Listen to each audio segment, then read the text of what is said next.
Хола просторен. Ей така, като седна тук, трябва да си викаме.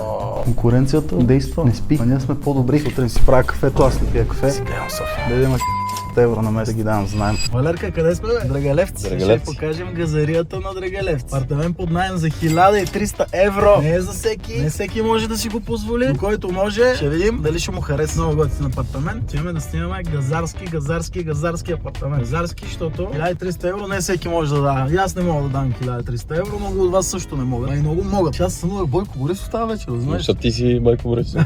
Това миналото видео. Сънувах с бат Бойко, между другото, че сме партии. Ето пристигнахме. Това е сградата. Много яка фасада. Сега за Драгалевци трябва да е на ниво. Ай сега да разгледаме апартамент. Сега влизам вътре и се усеща топлината. Усеща, че сградата е топло, което означава, че изолацията е хубава. Което аз бях много неловко винаги в тия асансьори. Дори и като си с оператора си. Влизаме вътре. Това да видим първо. Височина. Аз съм 1,90. Оп, дигам ръката, не мога да стигна това. Хола просторен. Ей така, като седна тук, трябва да си викаме. Хо, чуваш ли ма? Чувам та, далече си. Ей, това е просторен хол. Готин просторен. И друго какво да видим? Френските прозорци. Стига, че хола е огромен и отделно и прозорците правят да се чувства още по-голямо. Защото не само стените ограничават, а нищо не те ограничава. Гледаш си навънка. Сега, доколко знам тук, има гледка към София, но сега има мъгла и не се вижда много. Хубаво и перден са сложили хората. Кухнята също просторна. Как се вика, е това място. Даже мога да играеш брейкданс. Хладилниче, съдомиална, горение, фурна с печка с абсорбатор. И общо взето е много приятно. Тази маса се разтяга и става още по-голяма.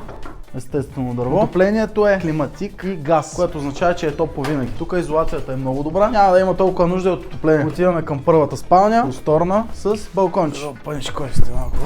Пружина. Пружината е най-доброто.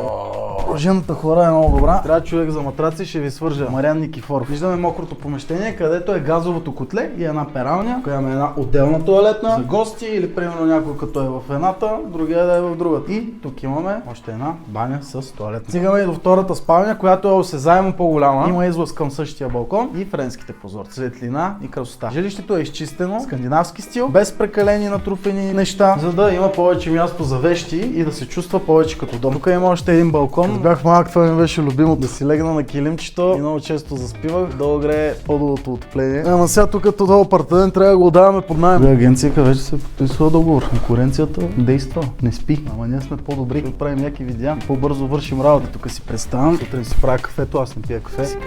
Сега има мъгла и не се вижда нищо. Ама би било много спокойно. Да има 1300 евро на месец да ги давам, знаем. Ей, това е чувство тишина. Долу ти е градинката. Около тебе само къщи. Има отстояние. Не са ти вътре в дома. Някоя, който търси такъв наем, обязателно назвън. Много бързо включване. Има подземен гараж. Един и още един. Ето там. Може да се паркира един малък тир. Тук се влиза. Удобно е. И ето там е гаража.